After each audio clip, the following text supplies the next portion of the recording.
প্রথমবার যখন আমি এই কেকটা বানিয়েছিলাম, সত্যি বলতে চোখ ফেরাতে পারছিলাম না। মানে এটা আমার এই ডিজাইনে করা দ্বিতীয় কাজ ছিল। প্রথম ডিজাইনটা দেখিয়েই এই বোনটা আমার কাছে অর্ডার করেছিল সেম এই ডিজাইনটা করার জন্য। কিন্তু আমার কাস্টমার যারা আছে তারা এতই ভালো যে তারা কখনো আমাকে প্রেশার ক্রিয়েট করে না যে একদম 100% সেম টু সেম চাই। যদিও আমি সবাইকেই বলে দিই একদম 100% সেম টু সেম নাও হতে পারে, কখনোই কারোর হাতের কাজ আরেকজনের কাজের সাথে মেলে না।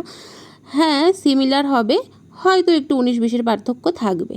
তো সবাই সেটা কনসিডার করেই অর্ডার করে। তারা ভীষণ ভালো, তাদের সাপোর্টেই আমি এত কাজ করতে পারছি। তো থ্যাংক ইউ সবাইকে। আর এই কেকটার বিষয়ে বলি, সেটা হলো এই কেকটা ছিল 1 পাউন্ডের মধ্যে একটা টল কেক। ফ্লেভারটা আমার মনে নেই, তবে ডিজাইনটা সেই আমার পুরনো কাজের সঙ্গে আমি কিছুটা মিল রেখেই করেছি। কিছুটা না, পুরোটাই মিল আছে, হয়তো একটু আলাদা আছে, একটু 19-20-এর পার্থক্য আছে। তো তোমরা দেখে জানাবে কমেন্ট করে যে এই ডিজাইনটা তোমাদের কেমন লাগলো। আশা করি ভালো লাগবে। তো আগেরবার যেটা ছিল সেটাতে ডিজাইনটাতে ফুলের পাপড়িগুলো একটু বড় বড় ছিল, যেটা আমি পরে লক্ষ্য করেছি। আর এটাতে আমি একটু ছোট ছোট করার চেষ্টা করেছিলাম, কিন্তু কোনোটাই খারাপ লাগছিল না, দুটোর মতন সুন্দর।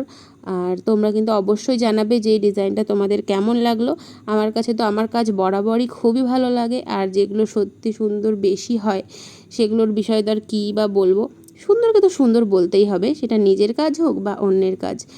তো যাই হোক, এইভাবেই তোমাদের সাথে আমি রোজ রোজ একটা করে দুটো করে যাই, যেমন পারবো ভিডিও শেয়ার করব। তোমরা কিন্তু অবশ্যই কমেন্ট করে আমাকে উৎসাহ দেবে, যাতে আমি আরও ভিডিও নতুন নতুন বানাতে উৎসাহ পাই।